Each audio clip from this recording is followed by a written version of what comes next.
কিশমিশের চানাচুর দারুণ সুস্বাদু। এভারগ্রিন 757 চ্যানেলে আপনাদের স্বাগত। আজ কিশমিশের চানাচুর করব। ভিডিওটা সম্পূর্ণটা দেখার জন্য অনুরোধ রইল। Please like, share and subscribe please. এই কিশমিশের এই সুস্বাদু চানাচুরটা আমি কিভাবে করেছি চলুন দেখি। এর জন্য দুটো আলু নিয়েছি, আলু খোসা ছাড়িয়ে নিয়েছি। তারপর এই যে জল দিয়ে ধুয়ে নিয়েছি। এখন এরকম একটা থালা, এটার মধ্যে কুচি করা ধুয়ে রাখা আলুগুলি এখানে শুকনো হবে ছড়িয়ে দেব এই ঝাঁঝরি থালাতে। যে কোনো থালাতেও এভাবে করা যায়, জলটা ছেঁকে নিয়ে করতে হবে। এই যে থালার মধ্যে নেব, আবার এই যে এটাতে ছিল আলু কুচি করার থালাটা একটা থালার মধ্যে রাখবো।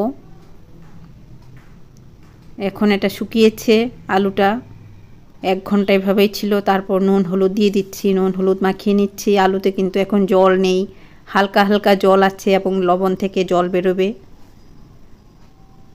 বাদামটা নিয়েছি, বাদামটা আমি শুকনো কাপড় দিয়ে, পরিষ্কার কাপড় দিয়ে মুছে পরিষ্কার করে নিচ্ছি। 2 হাতে করেছি আমি, এখন মোবাইল ধরে রেখেছি, এর জন্য করতে পারছি না। এভাবে পরিষ্কার করে নিলাম। পোকা বাদাম আছে কিনা দেখে নিলাম। চীনা বাদামগুলি খুব পরিষ্কার, পোকামাকড়ে খাওয়া এরকম বাদাম নেই। একটা প্যানের মধ্যে রাইস ব্র্যান অয়েল নিলাম, নুন হলুদ মাখানো আলুগুলি এই গরম তেলে দিয়ে দিলাম। ফ্লেমটা কিন্তু লো ফ্লেমে আছে, লো ফ্লেমে রাখতে হবে, না হলে আলুগুলি পুড়ে যাবে। আলু ভাজা হওয়ার আগেই পুড়ে যাবে, এর জন্য লো করে দিয়ে আলুটা ভাজা করতে হবে মুচমুচে করে। একটা ঝাঁঝরি আর একটা বাটি নিয়েছি, বাটিটা শুকনো বাটি, এটাতে কি করব দেখাবো। আর আলুটা এখনও ভাজা হয়নি, আস্তে আস্তে লো ফ্লেমে আলুটা ভাজা হবে, মুচমুচে হওয়া পর্যন্ত ভাজা করতে হবে। এখন দেখে নিচ্ছি আলুটা মুচমুচে হয়েছে কিনা। আলু মুচমুচে হয়ে গেছে, এখন এগুলি তুলে নেব।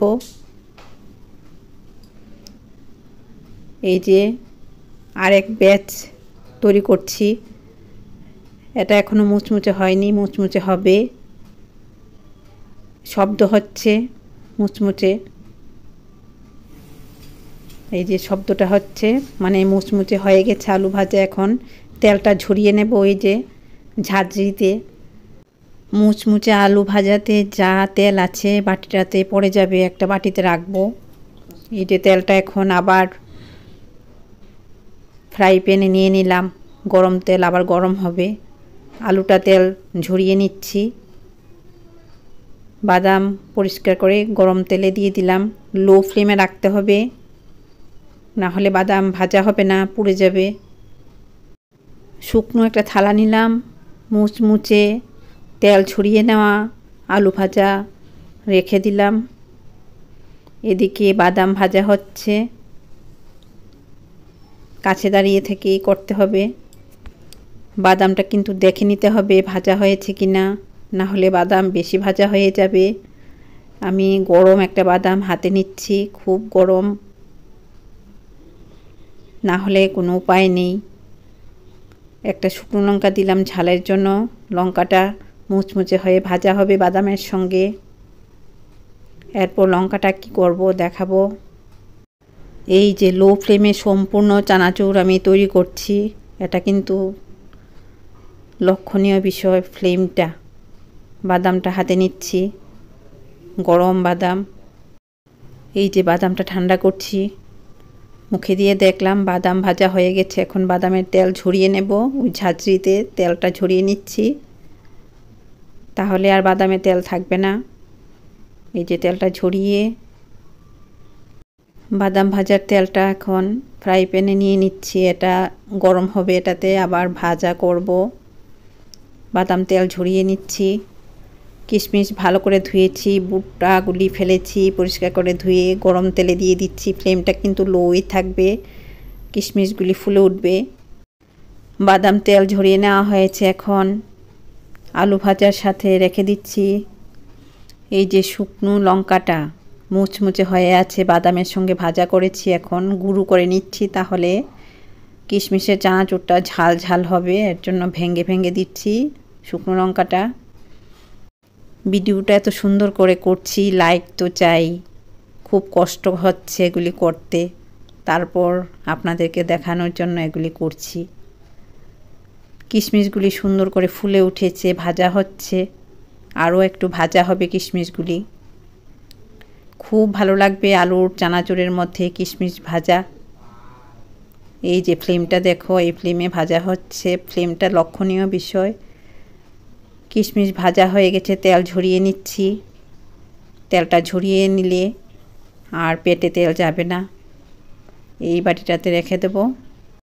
এই যে ভাজার তেলটা এখন আবার ফ্রাইং প্যানে নিয়ে নেব। এখানে আবার ভাজা হবে কারি পাতা। এই গরম তেলে লো ফ্লেমে কারি পাতাগুলি ভাজা করব। কারি পাতাগুলি ভালো করে ধুয়েছি, তারপর এই গরম তেলে দিয়েছি। কারি পাতাগুলিও কিন্তু লো ফ্লেমে ভাজা হচ্ছে, মুচমুচে হয়ে ভাজা হবে। কাছে দাঁড়িয়ে থেকে ভাজাটা করতে হবে, না হলে পুড়ে যাবে। আর এভাবে ভাজা করলে কারি পাতাগুলি সুন্দর ভাজা হয়েছে, সবুজ রঙটা কিন্তু আছে। মুচমুচে কারি পাতাগুলি এখন তেল ঝরিয়ে নিচ্ছি। এভাবে রঙটা কিন্তু সবুজ আছে, কি সুন্দর দেখাচ্ছে। আর এই দেখো মুচমুচে শব্দ হচ্ছে। এখন তেল ঝরিয়ে বাদাম, কিশমিশ, আলু ভাজার সাথে দিয়ে দিলাম মুচমুচে কারি পাতা। এখন সব উপকরণ একসাথে নিয়ে মিশিয়ে নিচ্ছি। ভালো লাগলে মোবাইলে লাইক করো, সাবস্ক্রাইব করো, বেল আইকনটা প্রেস করো, তাহলে নতুন রান্নার নোটিফিকেশান সবার আগে আপনার মোবাইলে পৌঁছে যাবে। খুব সুন্দর একটা রেসিপি, নিরামিষ চানাচুর তৈরি করলাম কিশমিশ দিয়ে, আলু দিয়ে। দেখো কি মুচমুচে শব্দ হচ্ছে। এভাবে তৈরি করে নেবে, আমার ইচ্ছে খুব সহজে তৈরি করে নেওয়া যায়। দেখো সাদা কাগজ বাচ্চাদের খাতা থেকে নিয়ে চানাচুরটা রেখেছি। এতে কি হবে, কাগজে বাকি যে তেল আছে এটা কাগজে টেনে নেবে।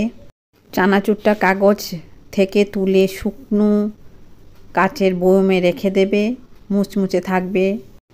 4-5 দিন তো মুচমুচে থাকবেই।